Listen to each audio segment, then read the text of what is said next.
guys, welcome back to my channel. It's Veronica, aka the Millennial Empath, and today I have a really special guest. Lacey Conine from Hype Priestess on Instagram has so graciously decided to join us to be interviewed by me. Excuse me. So for those of you that don't know, Lacey Conine, aka Hype Priestess, is a mixed race heritage witch, tarot reader, energy healer, and spiritual life coach. She left her career 15 years in 2018 to pursue her own healing and start a holistic business. She is now a certified Reiki Master, teacher, practitioner, certified channeled healer, and runs an ethical healing studio and community space out of Santana, California.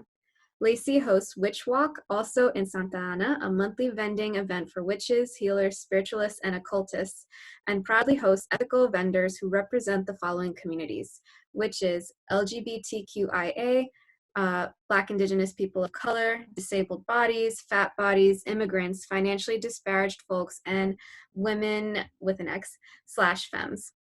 Lacey also has a podcast, the Brew Witchcast, with co-host Jen of Swords, also on Instagram, which offers a light approach to magic, ranging from sensitive to fun topics within the world of witchcraft. And I will put all of her information in the description box below so you can hit her up and show her some love and support. Welcome, Lacey! I'm really excited to do this. Thank you for having me. Thank you so much for doing this. I say that to every guest. I'm like so psyched right now. Okay. Okay, so let's get into the questions. So my first question for you: when did you realize you were sensitive to energy and that you were intuitive? I think that I have always kind of known my whole life, and I feel like that's like a story that you hear a lot with healers and witches and stuff, like, oh, I was born into this. So I feel like that's kind of something that everybody says, but I do feel like on some levels, I always had some sort of ability. I was very sensitive as a kid. I was always the person that, friends would be dishing out all their drama to me and all their trauma. Mm-hmm. And I was always a person that was like kind of holding space for people.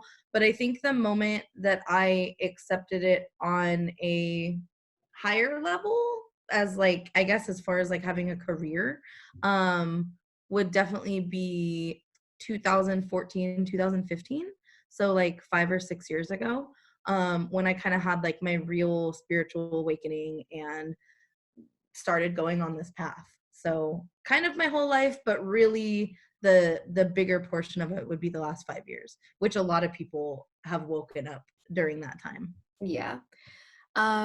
Cool. So my second question is, how have your gifts impacted your spiritual journey? And let me just elaborate on what I mean by gifts. Like, so in terms of like the clairaudience, clairsentience, clairvoyance, which of those do you feel like you have, or which of those do you feel you have most strongly? And how do you use those in your work, like through tarot or the energy healing or the channeled messages? Yeah, it's funny. I've never actually resonated with those terms. I have never identified myself as like clairvoyant, clairsentient, clairaudient. I guess that I just kind of describe it as like a more inner knowing, which is like clairsentient, just kind of having that feeling, that knowing. So I guess that's how you could describe it. I don't necessarily like, I hear things, but not audibly, like it's telepathic almost. Yeah, it's in your head, right? Yeah. I guess it's inside. Which makes it really fun, because is it like, am I crazy? Is this real? Like, is this my own influence? So you get a lot of like imposter syndrome, hearing things that way. But I think it's all just, I think it's a collective of all of those abilities. And like, I don't want to limit myself and say that, oh, I'm this one thing, because I want to be open if somehow when I'm with a client or working with somebody, if I need to be claircognizant, I want that to be able to come through. If I need to be clairvoyant, I want that to be able to come through. So I think that's why I kind of just I've never really thought about it. I've never really thought about labeling it. So everything I do in my practice is led by spirit.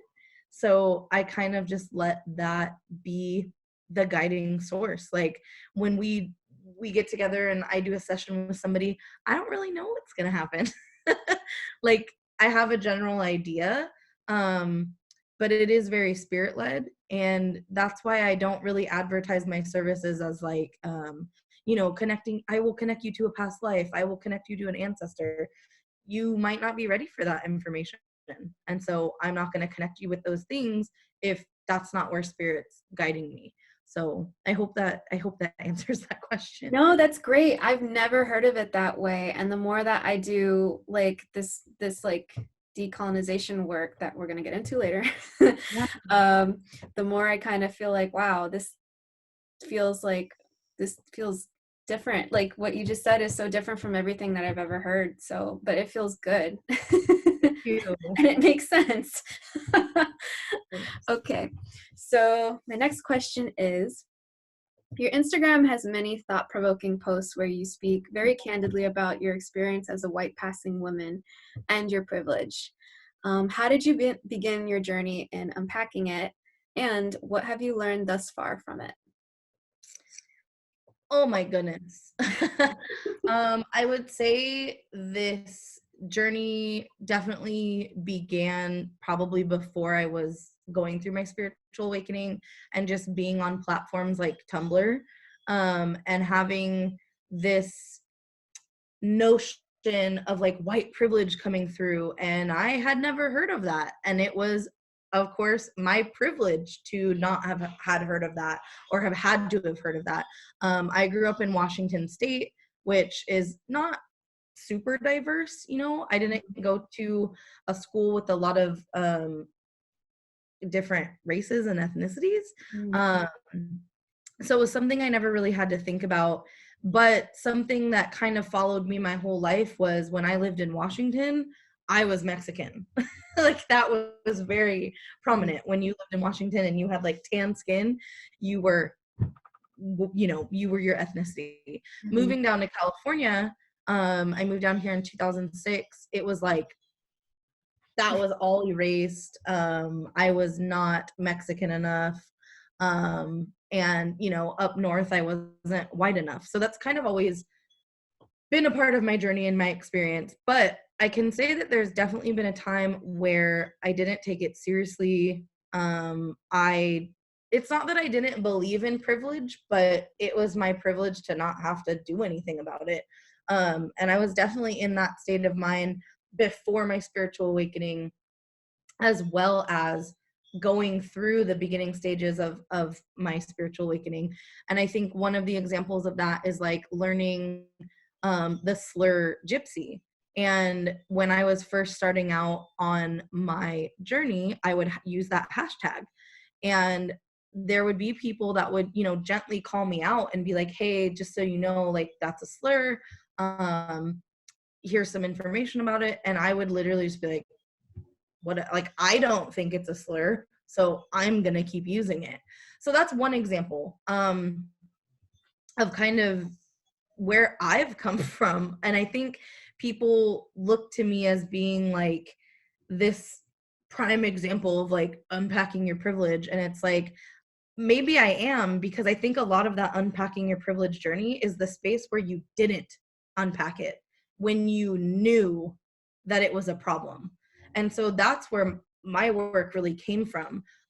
Starting to understand, like in 2015, starting to hear people be like, oh, we probably shouldn't really use sage, or we probably shouldn't use Palo Santo. And I kept doing it. So did a lot of other people. So I think really taking ownership of that and going like, hey, I'm awakening. I'm a spiritual person. My goal is to not harm people. My goal is to be a healer and help people. So how can I do that if I'm hurting people? And that led me on to an even deeper path on this, to go through my own journey, but also just coming to terms full circle and understanding that it's not a blanket statement. Nobody can come out here and say, don't use sage, don't use Palo Santo, don't do this, don't do that. Because I know Romani people that actually like the G word and they identify with that word, and they don't want that word taken away from them. I know Indigenous people and Native American people that want you to burn sage and will teach you how to smudge, even though on my personal journey, I don't believe that I can smudge, because I think that's what I've learned is that's like something spiritual you've had to be born into. You can smoke cleanse, but you can't smudge. But there's Native American people that would say that I'm wrong. So I think that it's just about your privilege is opening up and unpacking that and listening to people from those cultures as individuals, not as these blanket statements. And so I think I went from one extreme to like, I don't have to listen to that, to like, this one Native American person said don't use sage, and so don't use it. And it's like, is that my battle?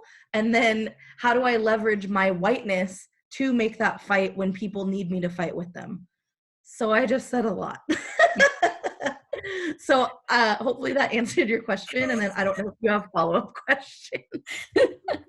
Yeah, no, because I thank you for saying that, because I feel like I'm kind of going through the same thing, but I feel like I'm just starting.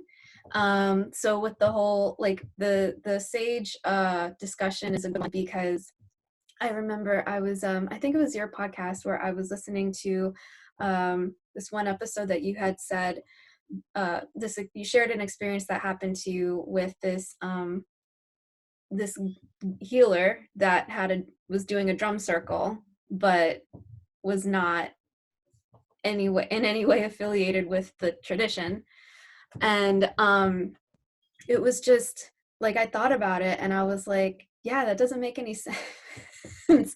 And I remember there was a time where I went with a friend of mine to this drum circle, and it was the same thing. Now, I don't know if the guy did have native blood. I think I only went to like one of his drum circles, but it was, I didn't think anything of it. I was like, oh, okay, so this is something that's happening in our like local area.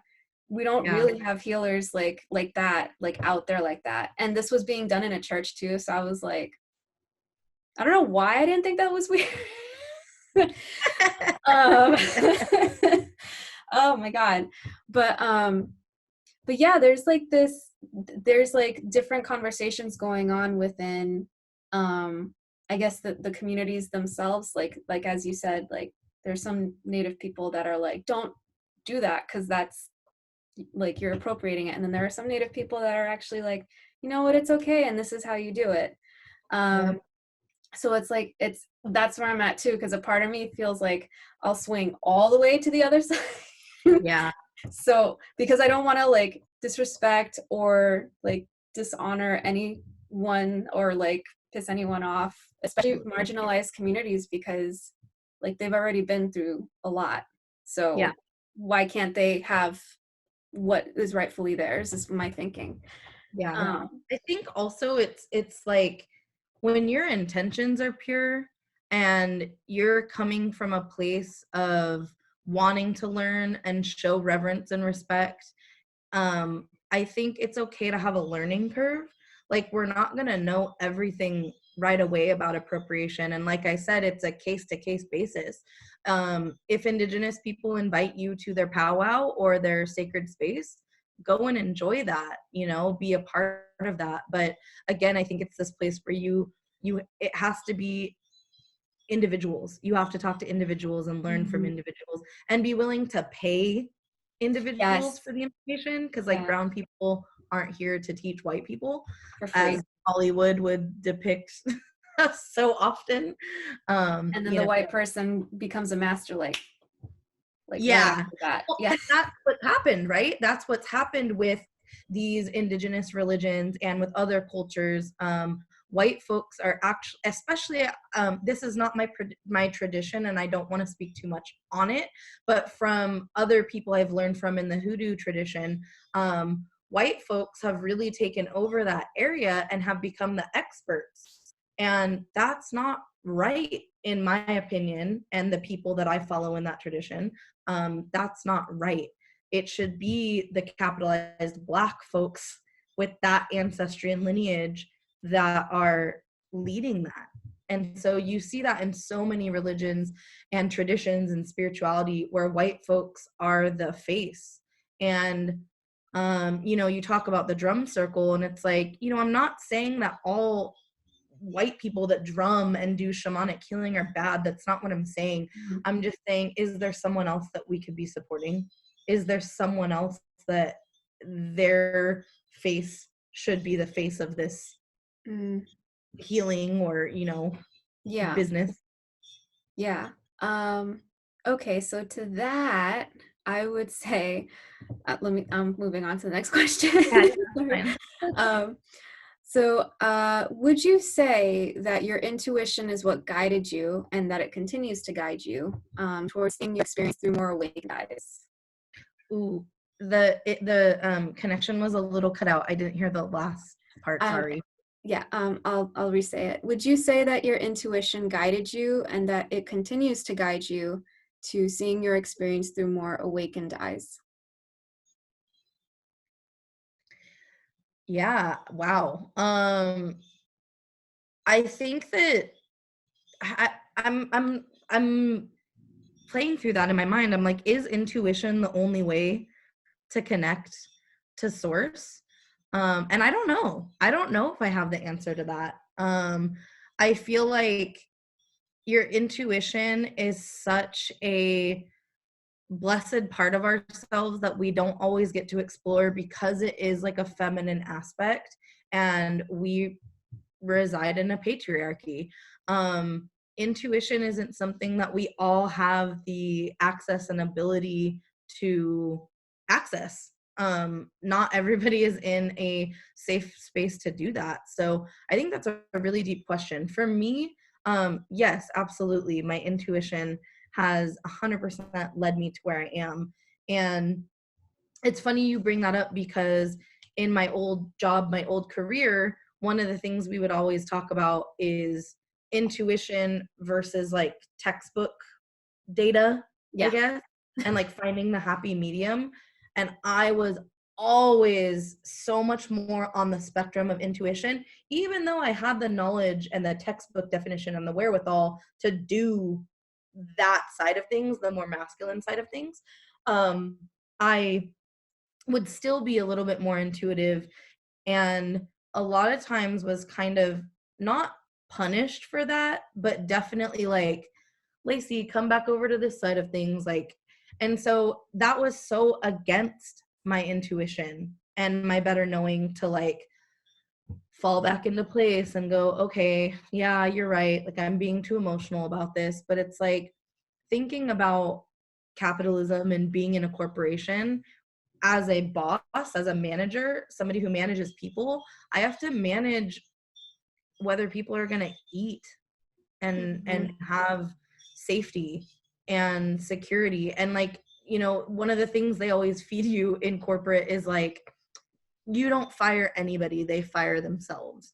And so many, oh yeah, girl, I got brainwashed shit for days. Oh my God. Okay. But there's so many things that, you know, didn't resonate with me for so long that I had to do, because if I didn't do them, I would fire myself, right? Like, I would not be on the same wavelength as these people, and so they would need to move past me. So it's like an only the strong survive, like survival of the fittest. You know, I had to like push people down and move past people to save myself. And that didn't feel right for so long. Towards the end of my career, I would say for the last 4 years, and I went against it. So yeah, I do believe my intuition was trying to lead me out of that hole. I just wasn't listening. Yeah. Oh my gosh. Well, thank you for sharing that. Yeah. I went off on a tangent. Sorry. No, it's totally fine. It's totally fine. You have also spoken about appropriation in the spiritual community. For those who may not understand how that looks, could you provide examples as to how this happens in the context of spirituality? Sure. I'll give you my definition and understanding where I'm at right now today. Okay. forever changing. And I do also want to stress that I'm not the authority on this. And to really get the details, you need to do your own research and go talk to people. But my understanding of appropriation is when for my industry, when a spiritual practice is commodified for money by people who are not of that culture. So for example, one of the things we kind of already said was like drum circles, shamanic drum circles. That's a very sacred tradition in a lot of cultures.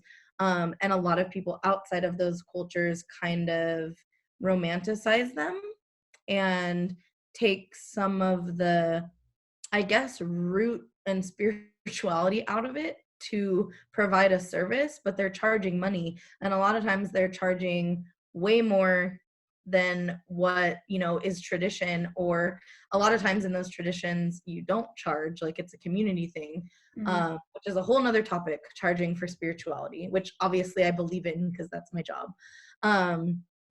But that's my understanding and definition. And I think that it could even go outside of that. To me, the key indicator is like making profits off of somebody else's culture. But I think there's probably examples of appropriation, even if you're not making money. And I guess one example, it's like a really shitty example, but people who change like their skin color to like be darker than they are and like change their lip shape. And there's a few cases out there of I think one is like a specific, maybe a German woman, and she's actually had plastic surgery to become Black.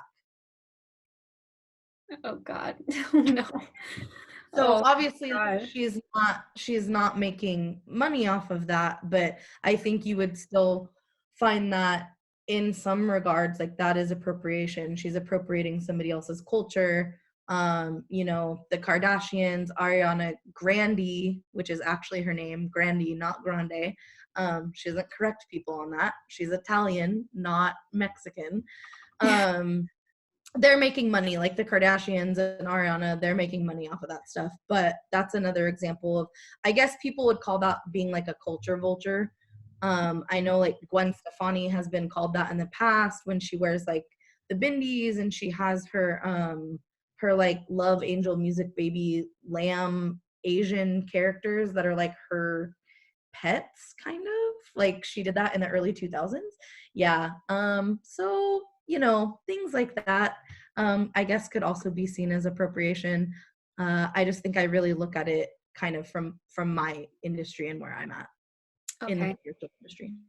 And could you elaborate what you were saying about using it to make, you were mentioning something about using it to make money? Because so I bought this ebook this weekend. I've been like immersing myself in this, trying to educate myself. Yeah. Because it's like, I'm like, oh my God, this is something new to learn. What is it? Let me see. So there's this ebook called Love and Light Washing, and it's by Jordan Pagan. She is my goodness, she is a local healer on the East Coast. She's based out of Brooklyn, and I love her. I took a breathwork class with her, and the first breathwork class I ever took, and it was amazing. And she's really cool. So she wrote this ebook detailing like what appropriation looks like in spirituality, and also unpacking like white privilege within that. And so I have the book open right here, actually. I have it open to an Is she excerpt. white? She is white passing. I think she's Okay. white passing Mexican, or she's mixed race. I don't remember. But there's this excerpt that she's written in here, and it says, the truth is that cultures that originated such spiritual tools and practices do have ownership over them, just as creative content and intellectual property in today's world belongs to the creator. It doesn't mean that people can't enjoy or benefit from them. It means they have no right to steal for their own profit. So, which is exactly what you're saying. Yeah. But in terms of in terms of what you were saying about the money aspect, because I know you have a business and you offer Reiki. and Reiki is it's a Japanese tradition. That's how. Nope. Nope, it's not. Okay, then I was taught incorrectly because I took Reiki one Everybody years ago. was. Everybody was. So that's actually a really great question. And one of the things in becoming a Reiki master in November that I was struggling with becoming was because I was like, oh my God, this is a Japanese healing tradition. Why am I allowed to do it? I'm not Japanese. Why is anybody allowed to do it? Why is it not in Japan? Like nobody in Japan does this. Or at least it's not like popularized. It doesn't seem to be embedded in the culture. So a lot of people were asking me, please teach Reiki. And I was like, okay, I'm getting asked to teach Reiki. There's a reason. And I think I really need to get to the roots of Reiki. So I don't want to talk too much about it because it is part of my teaching and like, yeah, people pay me to like do this, but I do want to tell people to like find your own research on Reiki. It's not a Japanese healing tradition. It was rediscovered by the Japanese in the 1800s. And there's a huge, like, crazy story that goes along with that, that I've taken a lot of time to, like, piece together myself. And unfortunately with Reiki, a lot of it is, like, intuitive channeled psychic information, because from the ancient Sanskrit, in the sutras, a lot of things were kept out of it because it was needed to be an oral tradition. So that's why today Reiki is so, the history of it is so convoluted. It's so short. It basically starts in the 1800s, and it's like Reiki is thousands of years old. And a lot of people believe that it was the healing modality of Buddha and Jesus. So, you know, that's where Western society takes things and bastardizes them, which Reiki, some of it was done on purpose. So, you know, that's a whole nother thing that you'd have to learn in the class. But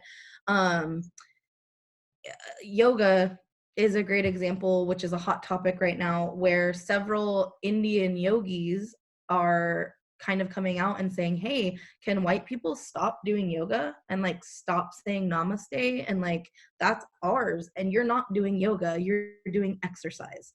So, you know, that has really impacted my business as a healer, because there was even a time where I took Reiki away from everything that I described myself as doing. Like, no, I'm an energy healer. But then isn't that just whitewashing? Isn't that just taking it away then and erasing, you know, in my mind, Reiki was a Japanese healing tradition. And I was like, well, I just won't call it that. Well, motherfucker, it's still Reiki. Like, you know, so I had to learn those lessons myself, and kind of go through that. And I had to decolonize my office and kind of go through and be like, hey, why do I have this deity in here? Like, do I even connect with that? Like, do I just have Buddha in here because other facilities have that? You know, so my business partner and I have really tried to create a space where it's like honoring our ancestors and our deities, in a aware space. So again, sorry for the long No, like, it's great though, because this is honestly, so really quick story. Now I can talk about it. So when I went upstate New York last year to learn with the Mamos, and for those that don't know, the Mamos are the spiritual elders of this tribe in Colombia that managed to escape colonialism.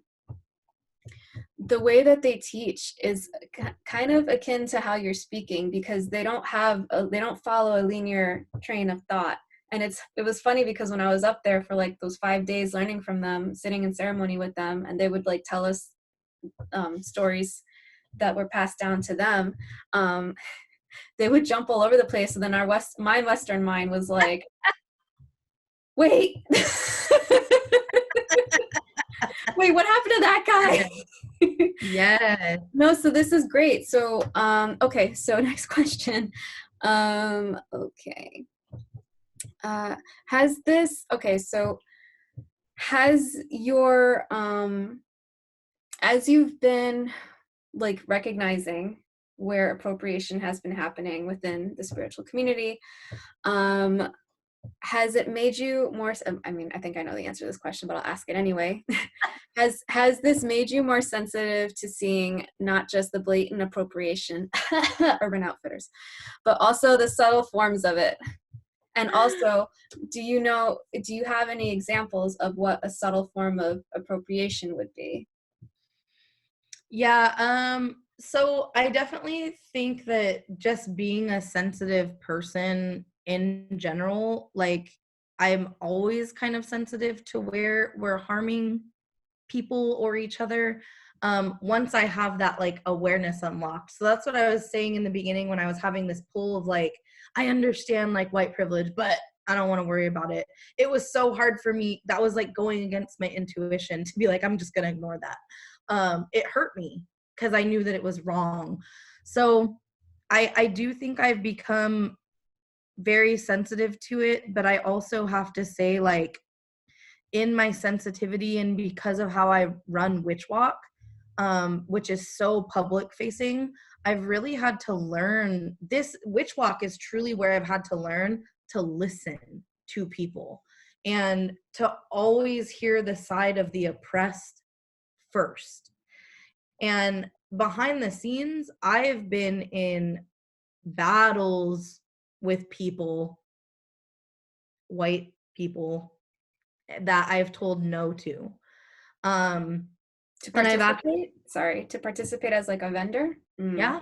And I've had to tell, I was in this place where I had to tell people no because something was so truly offensive that I had Black, Indigenous people of color at the event that said, if you let this person come, we will not do this event anymore. And to me, that is, I guess you look at it as like gentrification, or that is where you're literally letting somebody white take up space of people that was once a safe space for Black, Indigenous people of color. So Witch Walk is definitely one space that's really taught me a lot, where I've had to learn how to listen, and I've had to, pay people to teach me about traditions and say, hey, I really need to know about this. I don't know enough to tell these people no. So can you teach me on why do I need to tell them no? And that's led me to a space of just being more aware, but also knowing that like sometimes it's not my fucking battle. Like one of the things that came up was somebody in a close knit circle to me said that there was this vendor with like woke in the name, and I'm they sorry, weren't allowed to have woke. sorry, could you repeat that again because the audio cut out a little bit? Oh, yeah. Just the part about the vendor name. Yeah. Yeah. There was a few people in like my inner circle that were close to me that were saying this vendor name needed to be changed. It was woke something. And I was like, who are we to tell that person to change their name?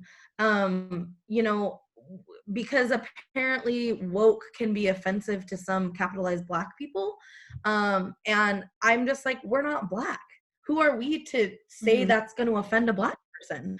So I really had to take a moment and be like, no, I'm not going to approach these people and say that, because like I'm fighting a battle that's not mine to fight. If somebody did come to me and say, hey, this is an issue, like a capitalized Black person was like, hey, let's talk about this, I would sit down and be like, cool, let's talk about it. But like, it's always the fucking white people that are like making the fight, and it's like nobody's fighting this.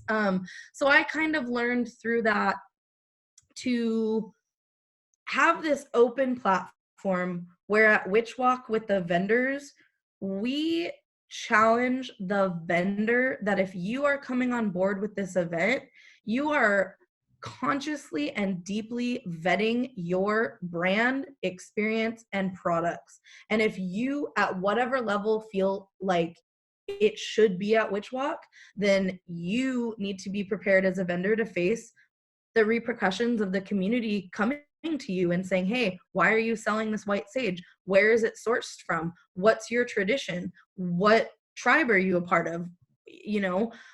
We encourage the community to have those kind of conversations. I got to a space where this appropriation work in dealing with Witch Walk was literally making me ill, to the point where I didn't want to do Witch Walk anymore. and this event has only been around for less than a year. So, and it's my baby. And I didn't like being in that place where I had to tell people no. And I had to base people on their colorism, like their color. Like, who, so you look white, but that doesn't mean you're not Cuban or some other ethnicity. I don't probably look Mexican to some people, but I am. So I think that's kind of where I backed away from saying, no, you can't come here, to you can come here, but we're a consciously led event. And if people want to talk to you constructively and nicely, you should sit down and talk. And you would be surprised how many of those vendors kind of go, oh, okay, we just won't bring sage. Like, that kind of solves the problem. And that's where you know that, like, they know that it's wrong. And if they're not ready to go down that path and do the unpacking, their privilege unpacking, that's whatever. That's just, you know, it's just not going to end up at Witch Walk. So, and we do have some Indigenous Native American people that shop at Witch Walk that have kind of expressed, like, why are these people selling sage? You know? And so it does come back to me. So a lot of this appropriation stuff I've really learned firsthand doing a community event. It's not black and white. There's no part of it that's black and white. And so I think that's, you know, whatever people's preconceived notion is about white privilege, unpacking, appropriation, you'll never know the full extent. And as exhausting as it is, this is one thing Angela Mary Magic, who's one of my mentors and a witch, told me, no matter how exhausted I get, I'm not a Black Indigenous person of color living in America, and I'll never be as exhausted as they are. That's powerful. Yeah. So I can, you know, I can turn off Hype Priestess and turn off Witch Walk and take a break. Black Indigenous people of color can't do that. No. I want to go back to something that you said during that answer. So you said that you've paid Black Indigenous people of color to teach you. And I feel like that is, the more that I get into this work, the more I feel like that's really necessary, because I feel like for I don't know how long, we're people in positions of privilege, myself included, expect them to teach me for like free. And it's like, no, that can't happen that can't keep happening, because well, one, I would think that they have tried for like the past however long to do it for free, and it just never gets across. Yeah. Because people don't want to listen. People who are in positions of power don't want to listen to them. And two, it's like there's not enough of an exchange. It's like, okay, I can learn, but I still have my privilege at the end of the day. I'm still like learning how to use it, and it doesn't seem like it's going to be enough, because, you know, so could you speak a little bit as to why you think it's important to pay Black Indigenous people of color to teach you about like why it's appropriative, why it's not, or do you learn, have you paid them to learn maybe not how to practice, but at least learn a little bit more about like the traditions that they come from? Yeah, I think that's more so where it lies for me, is like, if I have questions about the culture, right? I'm not trying to learn these things because I know they're not for me. I'm trying to learn about them. And I think that's where I can leverage some of my privilege, because I can pay them, I can offer resources, I can give them a booth at Witch Walk and trade, a place where they're going to come make hundreds of dollars guaranteed. I have my community studio in Santana, where I've built up and helped people, Black Indigenous people of color, kind of do workshops. And it's really interesting because those haven't been successful yet. And that's kind of another issue. Like, I launched a Reiki class the same month as a Black woman. I sold out in 2 hours. She didn't sell any and had to cancel her class. And so, of course, that puts me in a position of like, dude, fuck, like, am I at fault here? But she's somebody that like we help mentor each other. And of course, she did not take it that way. She also lives in LA. And for you guys on the East Coast, LA and Santa Ana are not close. Okay. So there was some logistical stuff.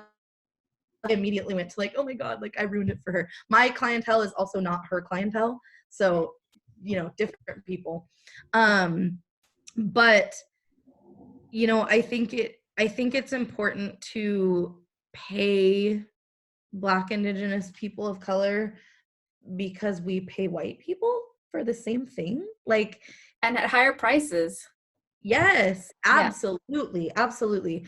And it's so interesting to me that people don't get that. Like, it's labor. And on top of that, not only is it labor especially when they're one-on-one teaching you, but most of these people that I've identified to be able to learn from are on Instagram and YouTube, which is a free platform that I can have free content that they are producing for free. So I already have hundreds of opportunities to learn. And if I have a question, I will sit on somebody's Instagram and scroll through until I find an answer before I would ever DM them and be like, hey, tell me this.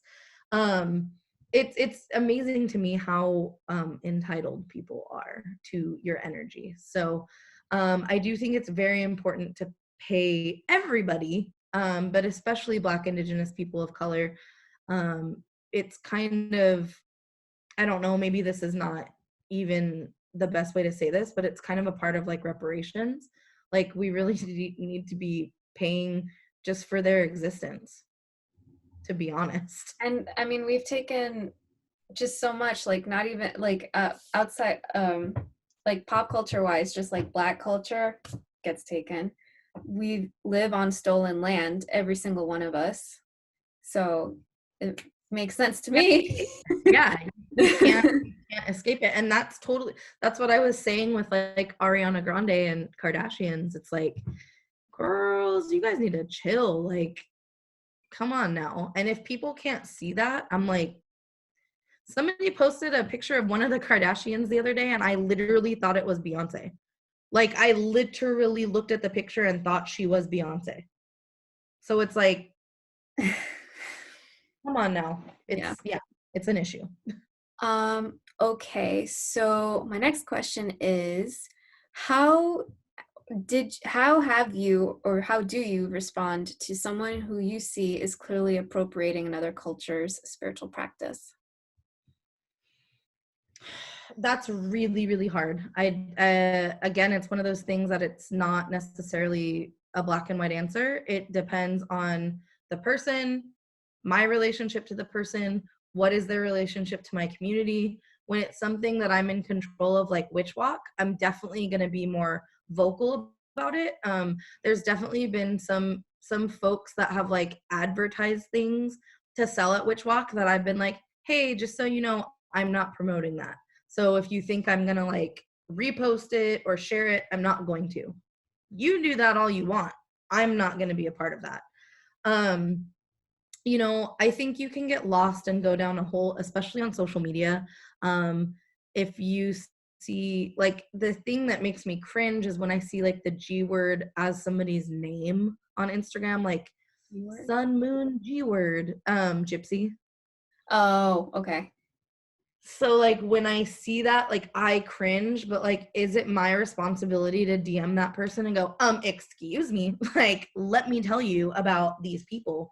No, that's not my job. They are on their own lesson. So like when I see people kind of like out in the world kind of doing their thing, unless it's like something crazy, but I've never experienced that. Like, I don't think I would ever walk up to a stranger in the world and be like, don't do that.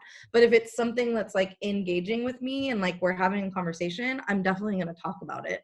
But that's a really, really difficult territory. And I think everybody watching would need to sit and ask themselves, like, if you saw something racist to a stranger, what are you going to do? Like, do you get up and say something? I think most people wouldn't, because they don't want to get involved. So, appropriation is, I think, a level of racism. So I think that gets into like another question, but I don't think I have a straightforward answer. I think it really depends on the time, place, the situation, what kind of mood I'm in too, because, you know, I still am a human. And if I don't have the fight, I can't do it. And I'm not going to do it effectively if I'm not energetically or physically, mentally prepared to have that conversation. And there's times where, even on my Instagram, I will tone down appropriation talk and tone down talking about privilege. Like right now, I'm not really super focused on talking about that stuff because it fucking wears me out. Yeah, it's heavy. So it's very heavy. Very heavy.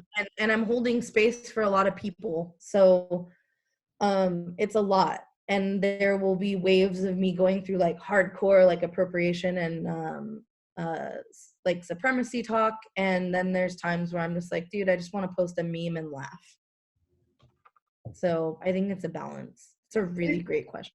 It's also great too because it shows that you're human, you know? I mean, it's like there's like a the fact that you write about it, but when you do, it feels very potent to me. And it does cause me to think like, oh, like I never looked at it that way. Like I don't consider myself white passing. I am very light skinned. But I definitely have privilege because of the fact that I am very light skinned and just how I was raised, like economically, I guess class wise. I don't know like the politically correct term. Sure. So there's a level of responsibility that I feel like I need to be more aware of, especially now because we're stuck inside. No excuse, no. Okay, so next question. I think I'm gonna skip this one because you basically answered it. Okay, so the question after that. One of the things that I've learned from you and another woman on Instagram, shout out to Dr. Rosales Meza. I really want to interview her. Oh my God. Is that because of my experience and my privilege and my lineage, there are just some spiritual practices that I'm not meant to do, or like, yeah, I'm not meant to practice. You had commented on a post I had written that I had written saying, and this is verbatim because I went back and I like. Oh Lord, what did I say? This isn't for me. I can't practice this until the people whose lives rely on it are safe to practice freely. For those who may not really understand what you mean by that, do you think you could elaborate a little bit more? I don't remember that at all. I don't know what you're talking about. I'm sorry. What was what's the context?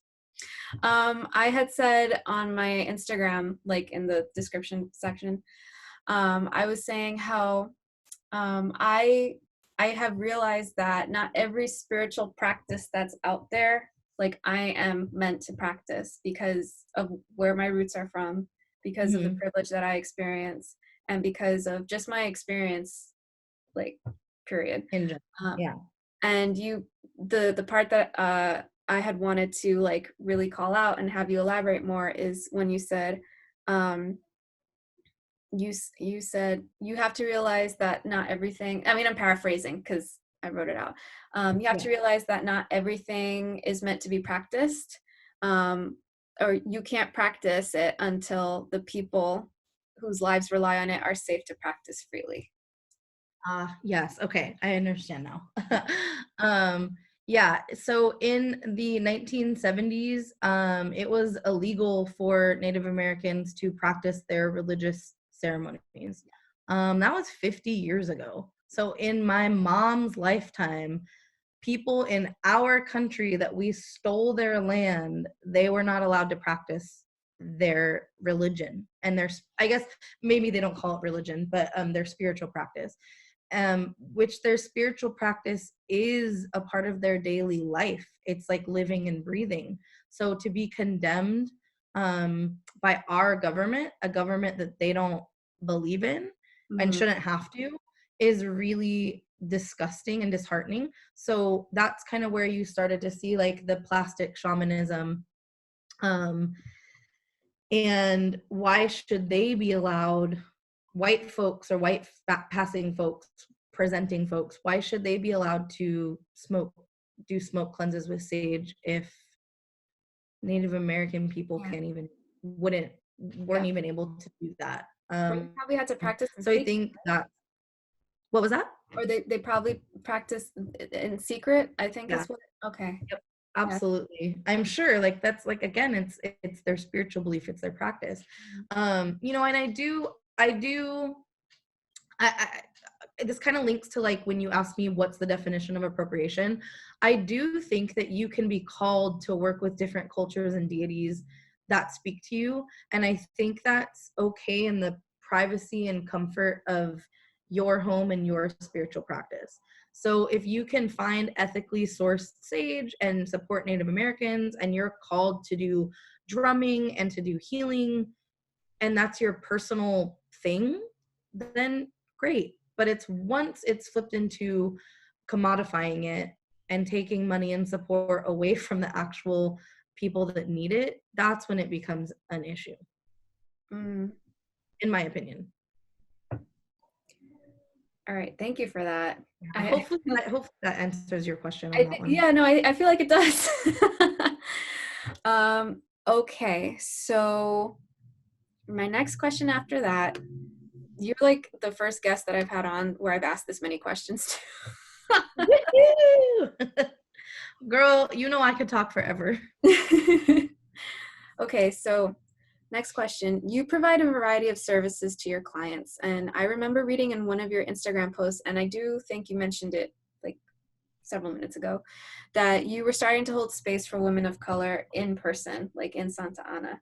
And I think by that you meant hosting like events where, well, not having the space where they could do their workshops. Yes. Okay. As a mixed race white passing woman, did you have any reservations around holding this kind of space for them because of your lived experience, and how did you overcome that? Yeah, I think it's really hard because, you know, people are going to identify me how they want to identify me. And I had to learn to stand strong in my self-identification. I'm not white.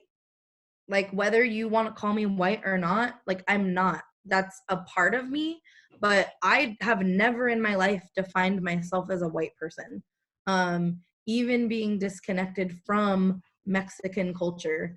You know, growing up in Washington, and my mom and her parents were very assimilated, you know, throughout the 1920s to the 1960s, 70s, and so on. So, you know, I had to kind of get over like, will people think that I'm like brown enough or Mexican enough, and it's like, it doesn't fucking matter. I'm Mexican. Like, my mom's Mexican, my grandpa's Mexican.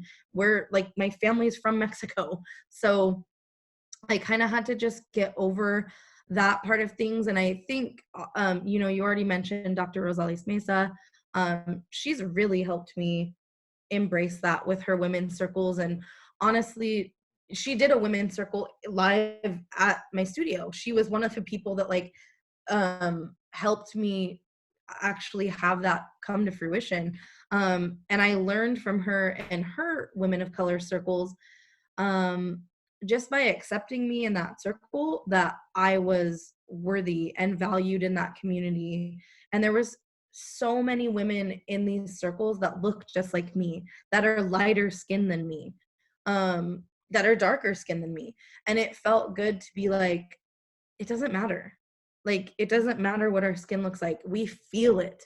Like, I feel my Mexican ancestor, indigenous ancestors, I feel what they had to go through. It's in my blood and DNA. You can't take that out of me.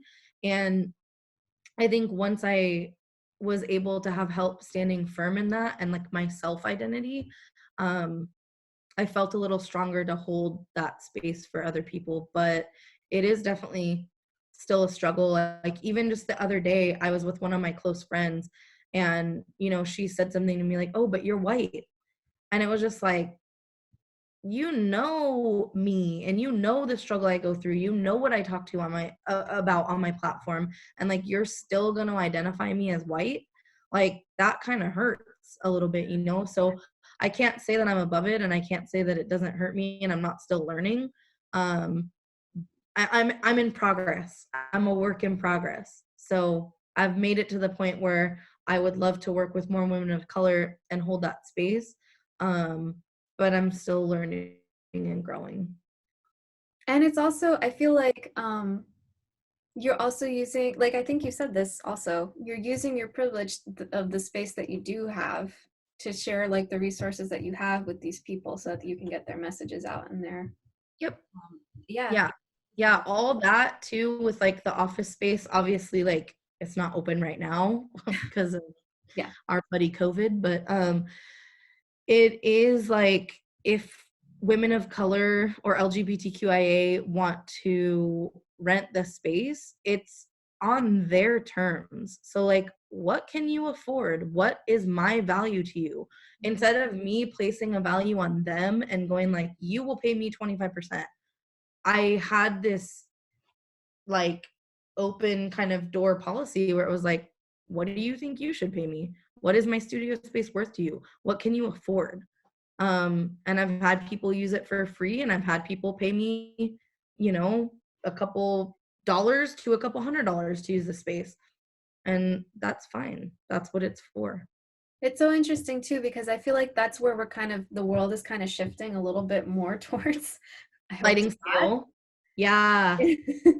Yeah, I because love of sliding scale. so at the time of this taping, for those of you watching, we're in the middle of the COVID crisis here in the States. I don't know how many days I've been inside, but just thank God I have a backyard. So but yeah, like I'm becoming like really outside of trying to keep up with what the news is, what is going on in the news, and not losing my mind over it or my sanity. um Also just looking at ways that people are adapting to like the situation. Like I feel like housing is definitely going to change. I think you and I like spoke about this briefly when I had my session with you. Housing is going to change, the way we do business is going to change, the way we deal with money is going to change. Everything is going to change. So there's no like coming back from this. Like everything is going to change. And I feel like the policy that you have with your office is so, it's so I don't want to even say innovative, but it kind of feels like that, because a little bit, because it's like the way that people would usually do business in terms of renting out a space, like they would never like go to the person that is asking to rent from them and give it to them for free or give it to them for like a few dollars. It's like always Right. a price. Yeah. So I feel like pay attention, everybody. It's a good example right here. It's how it's fair, right? Like I'm privileged enough to be able to like generally maintain the space when I'm like not in this crisis right now. Like right now I'm kind of like, I want to come out and still have this space. Yeah. Right now we're good. Like we're able to pay rent tomorrow, which is the first, which no help there from anybody, right? But you know, I don't remember what I was saying. It's okay. I lose my train of thought. Privilege, like, yeah, I gotta leverage my privilege somehow, and that's how it is. Okay, so next question. For white or white passing allies within the spiritual community who experience, privilege, what advice would you give them if they want to use their privilege to help Black, Indigenous people of color? That's a great question. One thing I will say is that I actually learned from a Black woman. She had told me that she uses the term white presenting, because white passing means that you're passing a test to be white. Like it's kind of that verbiage. So I love that, and I try to use that term as much as possible. Sometimes I still say white privilege, or white passing. But I just kind of want to put that out there. So can you ask the question, like just the last part of the question again? What advice would you give them if they want to use their privilege to help Black, Indigenous people of color? Do your work, do your research, do what you can to pay these people. The conversations really also need to shift into your community. So if you're a 100% white person, you really need to start having these conversations with your white friends. And, you know, there's a lot of white folks out there.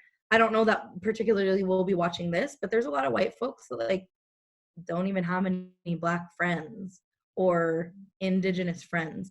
So this might be a time to even go through your friend group and kind of, what variety do you have? Who could you even feel safe talking to and having these conversations with? Like, do you have that resource? I'm not saying like go use your friend for this, but like generally when you already have a bond formed, it'll be easier for you to kind of create that conversation and kind of ask them their experience.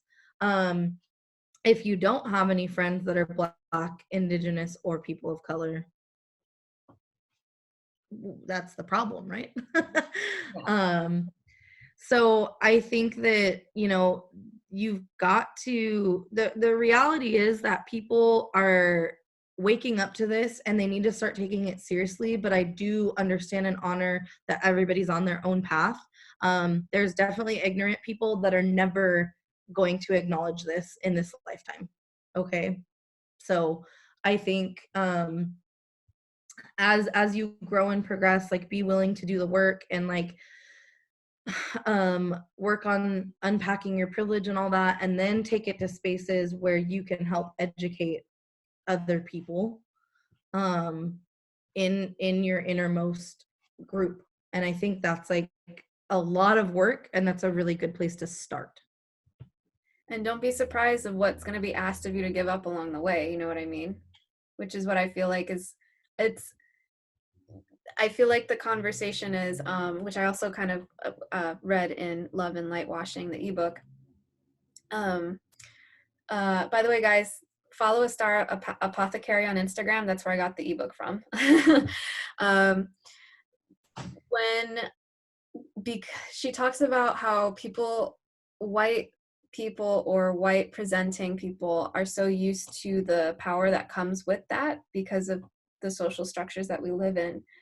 A lot of the reasons why they tone police or they try to, you know, they ask for Black, Indigenous people of color to choose peace over talking about their experience is because it's ultimately fear of losing like their privilege and what their privilege gives them.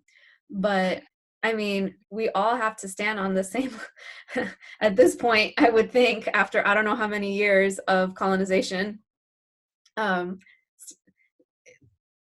Just know that if you do want people of color to have a fair shot, your privilege is going to take a hit because it has to. Like, yep. There's no other way around it. And people, you know, they say like, oh yeah, I'm willing to give up this and that, but like when it really comes down to it, like, are you really though? And I think this is such an example of the pandemic that's happening right now. You know, a few weeks ago I saw a post that said, what are you willing to give up to have equality? Like, what are you really willing to give up to have equality? And you know, I think I answered it in my head, but then like now I'm looking at it as like, we have this moment in our society that we might not ever have again, where we can completely restructure. And I'm starting to lose a little bit of hope because I'm like, dude, our fucking country, like $1,200 to each American adult, like, okay, cool. But like, that's not going to take care of everybody. That's not efficient enough. That's and groceries money. That's basically it. Basics. And we're still giving money to these corporations and the airlines and the hotel business. And I do understand that, like, I do understand where they're coming from. I do understand that, you know, the airline business is $1 billion business and it's hosting people's jobs and all that. But we have this, like, this really short window right now to really change a lot of things. And I don't see people stepping up. I don't see people giving up all what they could give up. And the people that I do see it happening in is the people. It's the fucking lowest classes that have nothing to give up, that are giving up everything and nothing to help each other. When there's literally 6 billionaires that I could fucking name right now that could get us all out of this. There's, you know, a rent freeze we could put on our entire country and just let people live and survive through this, what we're going through together. And so it's really disappointing to see that upper class, unfortunately, it's a lot of white, older men, straight men, that still have the upper hand. And, you know, in the beginning of the year, I did a spell work for the Aquarius new moon to bring in a change in social structure and giving power back to the people. That's happening right now. And people need to be serious and step up. Like, it's happening. So I probably strayed way far from the question you asked. Fine. No, you did. Well, you answered it, and then it was fine. It still works. Shout out to Rihanna for all the work that she did, because she's the only one with any money that I've seen to actually step up. I'm like, you have me. I'm a customer for life at this point if I'm able to have a job after this. Yeah, like that brings up, it's so funny I'm talking about the Kardashians so much. I don't follow them at all. Like, I don't know anything about them, but I did see that Kim was doing like 20% of her sales on one of her products would go. I'm like, bitch, like What? 20% of your million, like that just blows my mind. So yeah, I'm really disappointed at the lack of rich people's At the even like the celebrities that are considered activists, you know, too. I'm kind of like, really? You couldn't, why do you like a 200,000 square foot house in the middle of Los Angeles? Right. So let's on a lighter note, last question. This unpacking of privilege and opening your eyes to appropriation is difficult and lifelong. In what ways do you show yourself compassion and forgiveness throughout it? Oh, that's so good. That's like where I'm at right now. Memes. Like, I love social media. My platform is definitely something I've built to be able to engage with people, and not just to like receive, but to be an output. So I always try to keep, it just kind of happens intuitively, but I try to keep, you know, dark and light together. So I do like a lot of memes and just like funny stuff, silly stuff. I love Disney. And I always kind of let that human side of me, that inner child side of me come out, because I do get really exhausted by this work. And so the easiest way for me to recenter and ground is to just kind of veg out and chill, relax. And that's, again, like, the world's reflecting that back to me. Like, I went through a lot of this appropriation work from October, really all last year I was working on it, but very hardcore October through December. And then January hit and it was a shift. There was like a change in things, and other subjects were coming up that I wanted to talk about. And then we had the lovely pandemic. So, you know, the world is continuing to like reflect back to me where I need to be at. So right now it is in this more like recessive state where I'm just kind of like playing The Sims all day and like watching Tiger King and Netflix. And oh my God, I started watching that last night. I stopped after the first part of the first episode because I was like, I need a break. I know, and a lot of sensitive people are like, you know, how can you guys watch this and how can you guys support this guy? And it's like, I don't know that people are supporting him. Like, I think we're all making fun of him and like laughing at him. And he's not going to make any money off of this. Like, you know, people are making products and stuff. Also, I just am kind of like flabbergasted at the level. Well, you know what? We'll talk about this after. Okay. There's one more question. Yeah. What advice would you give to someone who may have feelings of defensiveness come up as they start or slash like during as they are doing this work of being aware of appropriation and being more aware of privilege, and also using your privilege to level the playing field, so to speak? Yeah, I'd say case in point, that's your privilege to be defensive, and to be defensive and not have anybody question you. I've been there. Like I was saying, you know, at the beginning of this, when I was talking about a few years ago, I've been there. I've been the defensive person. I'm kind of by nature like a defensive person. I'm a Capricorn rising, and a Leo, so I'm like, I'm always right. So I think that's right on brand, right? And there's books about that, and there's research papers about that, and there's resources about white fragility and white defensiveness. It's a real thing. These are coined terms. There's psychology behind it. And, you know, be gentle with yourself, white folks and white presenting folks. It's okay. But if you still hear things like this and messages like this, and it's coming into your life, and you continue to see it and you continue to ignore it, that's your privilege. So just know that you're literally fulfilling the definition. All right.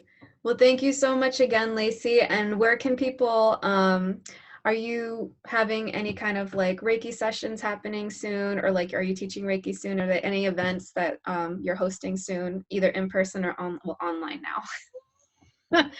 Yeah, I think everything's kind of in limbo right now. I just finished a Reiki class, and I'm sure I'm going to try to do one again in April, but I have to kind of figure that out.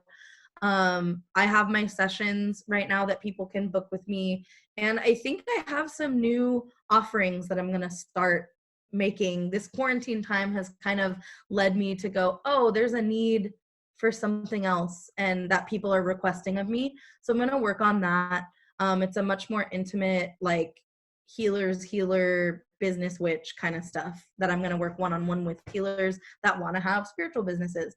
So I've been asked that a lot, and I haven't put much thought in it, and now I have the time, so I have no excuse. And we are trying to work on virtual witch walk again. We did one last month that was really fun, but it is a lot of time, energy, logistics, and money. And so me and my Nicole, who helps run Witch Walk with me, we've got some decisions to make. So I hope that we could bring that again, but we're still in the midst of working on it. So in the meantime, all my content on YouTube, TikTok, Instagram, Twitter, it's all free. It's all there for you guys. I'm fucking everywhere. You And can't avoid me. are you accepting donations during this time, either to like help you out with Witch Walk or Yeah. Yeah, I think we're always, me, especially my partner, trying to keep the office, the community space, we're always accepting donations for that. And I'm also, right now in this moment, I'm in an okay financial place. So if I have an abundance of donations, I will make sure that that is going back to the community outside of just for my office. I'm always looking for people that I can kind of dip, $25 into Venmo or whatever. So, if I have excess, I'm always going to be sharing it with the community, whether it's money or information. all right. Thank you so much for joining me. If you guys want to support Lacey, please hit her up on Instagram at Hype Priestess. Again, all her information is going to be in the description box. And thank you so much for coming on. Thank you. I had so much fun. Great.